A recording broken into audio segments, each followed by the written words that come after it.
और भाई और बहनों, हमने बिल्कुल अब हृदय से शक और संदेह की कोई गुंजाइश नहीं होनी चाहिए। चाहे साक्षात काल ब्रह्म भी छलबल करके हमें इस भक्ति मार्ग से डगमग करने का प्रयास क्यों ना करे, गुरु को मानुष मनवाने का प्रयास क्यों ना करे, चाहे वो काल ब्रह्म स्वयं या अपने दूतों के माध्यम से। और उसके लिए भाई और बहनों कोई गुंजाइश नहीं रहेगी, कोई गुंजाइश। सारे संकेत गुरुदेव ने अपने सत्संगों में छुपा रखे हैं और अब समय आ गया तो परमेश्वर अपने सत्सेवक बच्चों को सद्बुद्धि देकर उनका धीरे धीरे खुलासा भी करवा रहे हैं। तो एक सत्संग तो आपने पूज्य गुरुदेव का देख लिया सन 2004 का, जिसमें गुरुदेव भगवान ने क्लियर कर दिया कि वेदों में लिखा हुआ है कि वो कबीर परमात्मा, वो परमेश्वर अपने ज्ञान का दूत बनकर, अपने ज्ञान का संदेश वाहक बनकर स्वयं ही पृथ्वी पर प्रकट होता है। उनके अलावा कोई भी उनके विषय में या शतलोक के विषय में, सृष्टि रचना के विषय में जानकारी नहीं दे सकता है। तो वर्तमान में ये सृष्टि रचना की जानकारी, सारे शास्त्रों को खोल खोल के बताना, यहाँ के ब्रह्मा विष्णु महेश और देवी देवताओं के चरित्र के विषय में, उनके जन्म और मरण के विषय में, काल और दुर्गा की उत्पत्ति और जन्म के विषय में, अक्षर पुरुष की उत्पत्ति और जन्म के विषय में परमेश्वर ने बिल्कुल क्लियर कर दिया, खोल के रख दिया। संतों की वाणी है अनमोल, इसे ना समझ सके अनभोल। साहेब ने भेद दिया सब खोल, आपनी सतलोक रजधानी का। तो वर्तमान में सतगुरु रामपाल जी ने सतलोक रजधानी का इस मूल ज्ञान का, सार ज्ञान का पूरा निचोड़ निकाल कर दे दिया, भेद खोल दिया है। तो वो साहिब कौन है? जिस साहिब ने भेद दिया सब खोल, अपनी सतलोक राजधानी का, सतगुरु रामपाल जी। तो साहिब कौन होते हैं? साहिब केवल एक ही है सृष्टि में, कबीर भगवान। और इसके अलावा भाई और बहनों, एक सत्संग पूज्य गुरुदेव भगवान के मुख कमल से जो बिल्कुल क्लियर कर देंगे कि यदि धरती पर कोई कबीर है तो केवल सतगुरु रामपाल जी है। और हर युग में यही परमात्मा जिंदा महात्मा का रूप बनाकर आता है, गुरु रूप में जिंदा बाबा बनकर आते हैं ये परमात्मा। अन्य रूप धारण करके साधु संत महात्मा का आते हैं। इनके अलावा कोई भी नहीं है जो हमें काल लोक से निकालने की चेष्टा कर सकता है। क्योंकि गुरुदेव सत्संगों में बताते हैं कि बच्चों, अपनों का दर्द अपनों को होता है, अपनों का दर्द अपनों को होता है। तो ये हमारे अपने हैं, ये हमारी माँ भी है, हमारे पिता भी हैं, हमारे भाई बंधु रिश्तेदार वाला रोल भी यही परमात्मा करते हैं। तमेव माता च पिता तमेव, तमेव बंधु च सखा तमेव, तमेव विद्या च द्रविणम तमेव। विद्या यानी ज्ञान भी यही परमात्मा देते हैं, और द्रविणम यानी धन भी यही परमात्मा देता है। तो तमेव विद्या च द्रविणम तमेव, तमेव सर्व मम देव देव। और जितने भी देव हैं उनसे जो लाभ मिलता है वो लाभ भी यही परमात्मा देता है। देते हुए दिखाई वो देवता देते हैं, लेकिन उन देवताओं को भी यही परमेश्वर देते हैं हर आत्मा के हिस्से का। जिस प्रकार फैक्ट्री का मालिक गुप्त रहता है, वो बहुत ही कम समय के लिए फैक्ट्री में आता है, घंटा आध घंटा, और आकर सीधा ऑफिस में बैठ जाएगा और वहीं से अपनी गाड़ी में बैठकर वापस चला जाएगा।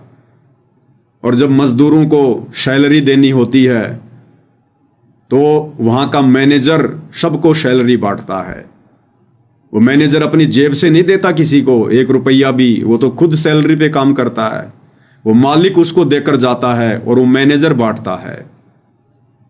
इसी प्रकार भाई और बहनों, तीनों लोकों में प्रवेश करके सबका धारण पोषण ये कबीर परमात्मा सतगुरु रामपाल जी भगवान करते हैं।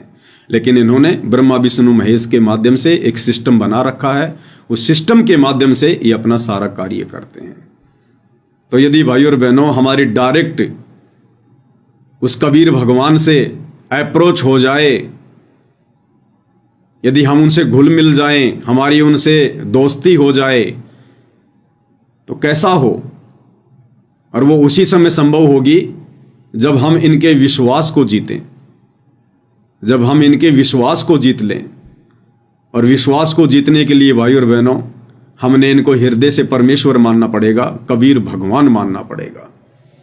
तो एक छोटा सा सत्संग, ये सत्संग साबित करेगा कि सतगुरु रामपाल जी परमेश्वर कौन परम शक्ति हैं। हम इनको मानुष मानने की, कबीर जी का संदेश वाहक मानने की गलती अब इस कलयुग की पिछली पीढ़ी में कतई ना करें। इस सत्संग में गुरुदेव भगवान जिक्र कर रहे हैं कि आदरणीय गरीबदास जी के विषय को लेकर, जब सतगुरु रामपाल जी अर्थात कबीर परमात्मा एक जिंदा बाबा के रूप में आदरणीय गरीबदास जी को मिले, उसके बाद उनको सचखंड लेकर गए।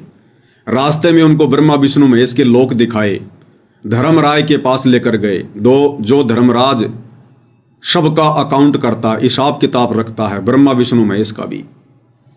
और गुरुदेव भगवान ने बताया कि पुण्यात्माओं, जब तुम्हारा शरीर छूटेगा तुम्हें महसूस भी नहीं होगा कि तुम्हारी मृत्यु हो चुकी है। तुम तो आराम से रात्रि में सोओगे या दिन में सोओगे, और सौपन जैसा होगा कि जैसे हम गुरुजी के साथ में कहीं सत्संग में जा रहे हैं, आगे आगे गुरुदेव, पीछे पीछे हम, और उधर से घर वाले सोचेंगे ये मर गया मर गया मर गया। तो इस प्रकार से गुरुदेव भगवान अपने मर्यादित भगत का शरीर छुड़वाएंगे। ये पहचान होगी उस आत्मा की, जो आत्मा सतलोक जाएगी, जिस आत्मा को महसूस भी नहीं होगा। परमात्मा ऋणचक भर भी उस आत्मा को दर्द नहीं होने देंगे, कोई पीड़ा नहीं होने देंगे, उसकी हॉस्पिटल में मृत्यु नहीं होने देंगे, उसकी किसी बीमारी से या तड़प तड़प की मृत्यु नहीं होने देंगे, उस भगत की किसी एक्सीडेंट में मृत्यु नहीं होगी, लड़ाई झगड़े मार पिटाई में मृत्यु नहीं होगी। आराम से सोते सोते परमेश्वर उसकी आत्मा को निकाल कर ले जाएंगे। जैसे रात्रि को सोते समय हमें सौपन आते हैं, हमारा शरीर तो नीचे पड़ा होता है और हमारी आत्मा ऊपर ब्रह्मांडों की सैल करती रहती है, किसी दूसरे शहर में चली जाती है, नगर में चली जाती है। हम राजा बन जाते हैं, महाराजा बन जाते हैं, और शरीर हमारा कहीं पड़ा हुआ है। तो ऐसे परमेश्वर हमारी आत्मा को, शत भगत की आत्मा को, एक मर्यादित गुरु को परमात्मा मानकर भक्ति करने वाली आत्मा को परमेश्वर इस प्रकार से अपने साथ त्रिकुटी पर ले जाएंगे, ऊपर की यात्रा करवाएंगे। ये भी एक पहचान है कि उस भगत का मोक्ष हुआ या नहीं हुआ। बहुत सारे भाई बहन एक वीडियो भेज देते हैं नादानी में, जब दास ये बात कहता है कि वे अभी तक तो किसी का मोक्ष हुआ नहीं है, ना सतयुग में किसी का मोक्ष हुआ, ना त्रेता में किसी का मोक्ष हुआ, ना द्वापर में किसी का मोक्ष हुआ, ना कलयुग की प्रथम पीढ़ी में किसी का मोक्ष हुआ।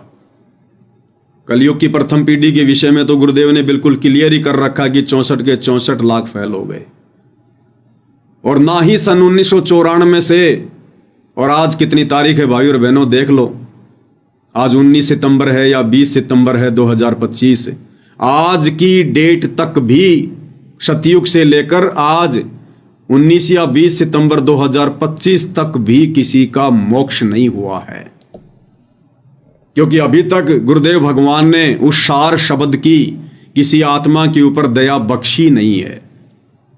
अभी तक भी एक भी प्राणी सतगुरु रामपाल जी की संगत में पूर्ण मोक्ष प्राप्ति के योग्य हुआ ही नहीं है।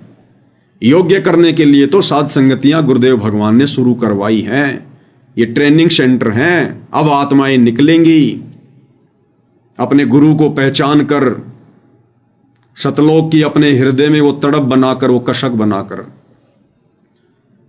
तो बहुत सारे भगत भाई बहन कह देते हैं कि भाई ये पवनदास कहता है कि सतगुरु रामपाल जी के माता पिता का भी मोक्ष नहीं हुआ है, गुरु जी के माता पिता का भी मोक्ष नहीं हुआ है।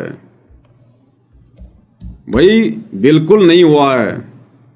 सतगुरु रामपाल जी परमेश्वर जी के कलयुगी माता पिता का भी मोक्ष नहीं हुआ है। मोक्ष इतना आसान थोड़ी है, कोई बरवाड़े का बस अड्डा थोड़ी है जो मोक्ष इतनी आसानी से हो जाएगा।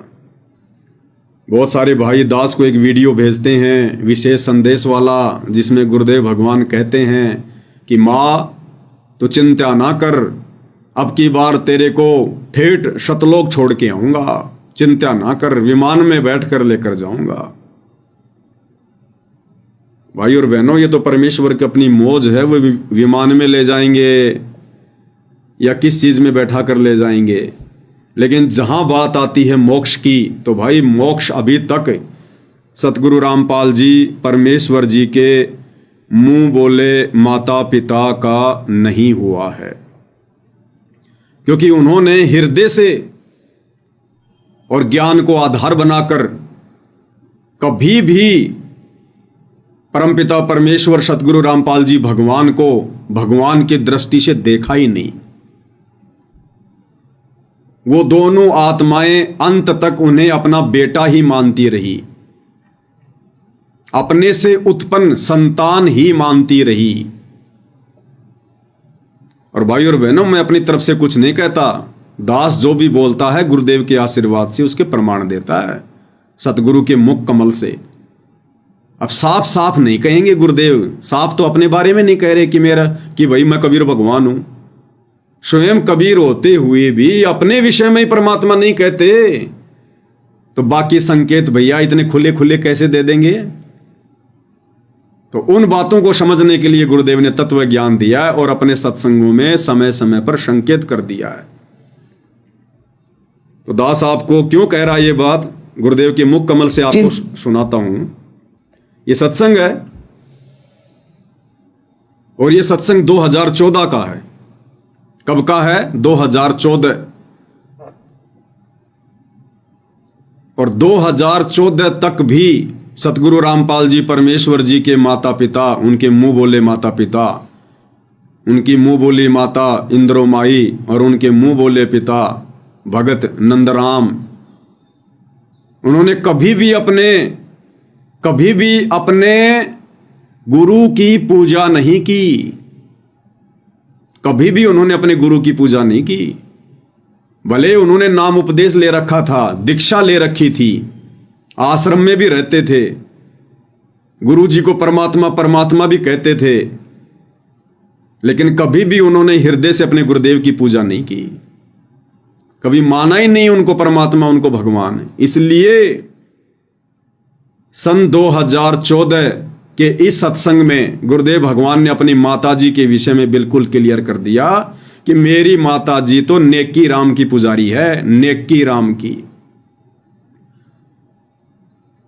मेरी माता जी, मेरे मामा जी और मेरे नाना जी, ये उस नेकी राम के पुजारी हैं, नेकी राम के। आप खुद सुन लिए भाई और बहनों, ये संकेत होते हैं गुरुदेव भगवान के। क्या कह रहे हैं परमात्मा?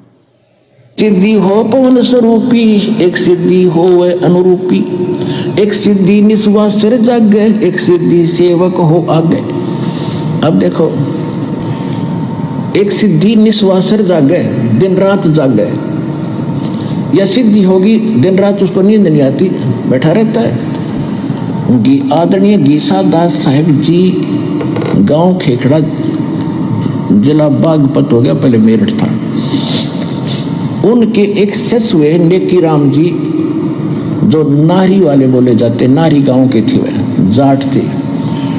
तो उन्होंने आदमी गीसा दास साहिब जी से दीक्षा ली थी और गीसा दास साहिब जी के पास वो मंत्र था, लेकिन उनको उन्होंने प्रथम मंत्र दिया था, वो जो प्रथम मंत्र हम आपको देते। तो नेकी राम जी ने क्योंकि ये पिछले स्वभाव होता जीव का, पिछली प्रेरणा थी, कोई तपस्वी था, मनुष्य प्राप्त हो गया, उसकी वो ही आदत बनी रही।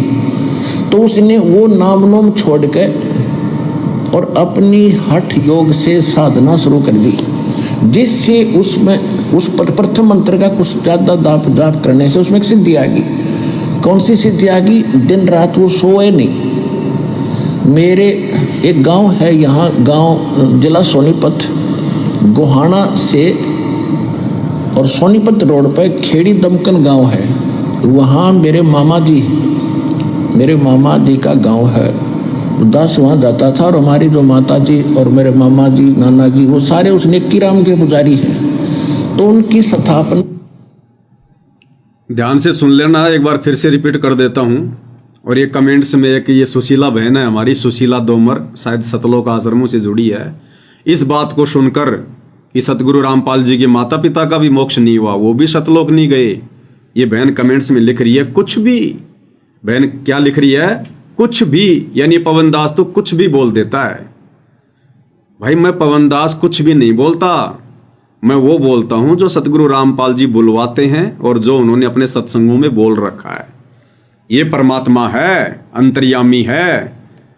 लास्ट में जो परमात्मा बोलते हैं ना, है, थ, गए, वो पुजारी हैं, पुजारी थे या पुजारी होंगे।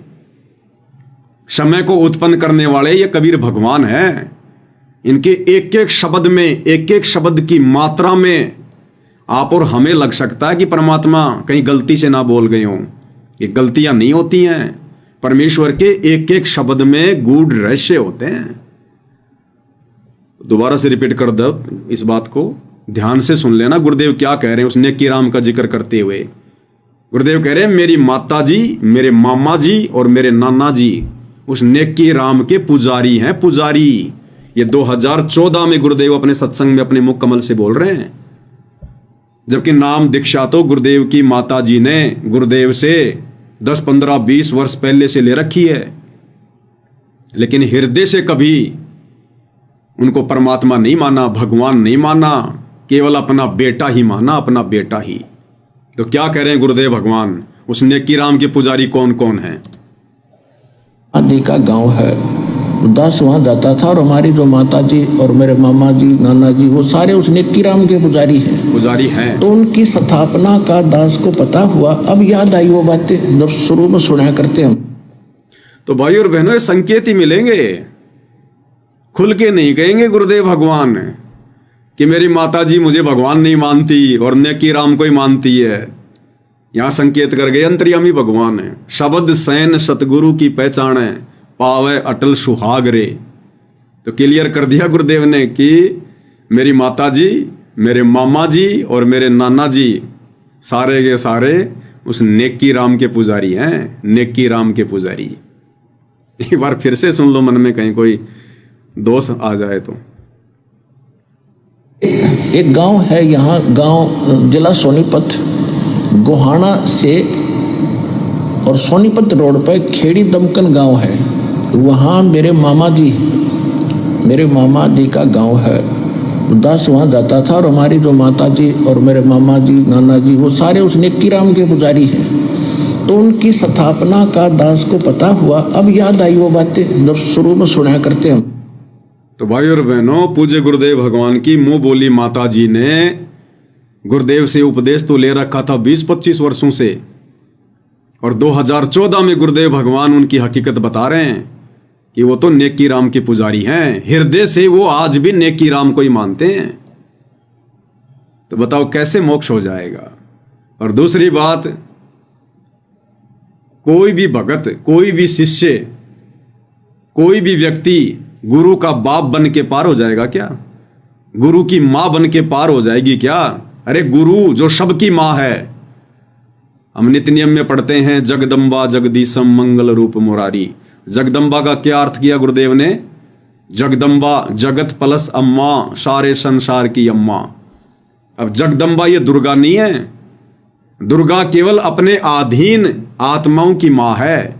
क्योंकि किस ब्रह्मांड में आने के बाद इस दुर्गा ने हमें अपने से उत्पन्न किया, पैदा किया, कुछ को शब्द शक्ति से, फिर बाद में मैथुन क्रिया से पैदा करवाया।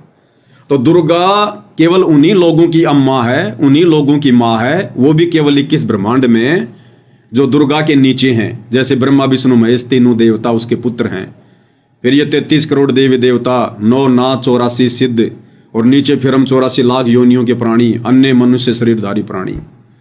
तो दुर्गा केवल इन्हीं की मां है, इन्हीं के लिए जगदम्बा है। 21 ब्रह्मांड में तो काल भी है, तो क्या दुर्गा काल की भी मां है क्या? काल की तो वो पत्नी है, तो फिर वो जगदम्बा कहां होगी? जगदम्बा तो वो होती है जो पूरी सृष्टि में सबकी मां हो। तो असल में जगदम्बा कौन? सतगुरु रामपाल जी भगवान, ये कबीर परमात्मा जिन्होंने सबको उत्पन्न किया, सभी आत्माओं को उत्पन्न किया, ये है असल में जगदम्बा। तो सतगुरु की इस काल लोक में मुंह बोली मां बनके और उस जन्म में मोक्ष प्राप्त कोई भी आत्मा नहीं कर सकती। इस काल लोक में सतगुरु का मुंह बोला बाप बनकर कभी भी मोक्ष प्राप्त नहीं कर सकता। इस काल लोक में सतगुरु का मुंह बोला गुरु बनकर कभी भी वो आत्मा पार नहीं हो सकती, उनको फिर से जन्म लेने पड़ेंगे।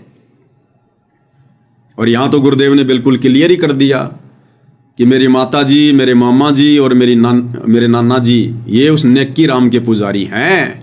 2014 में कह रहे हैं गुरुदेव कि नेकी राम के पुजारी हैं।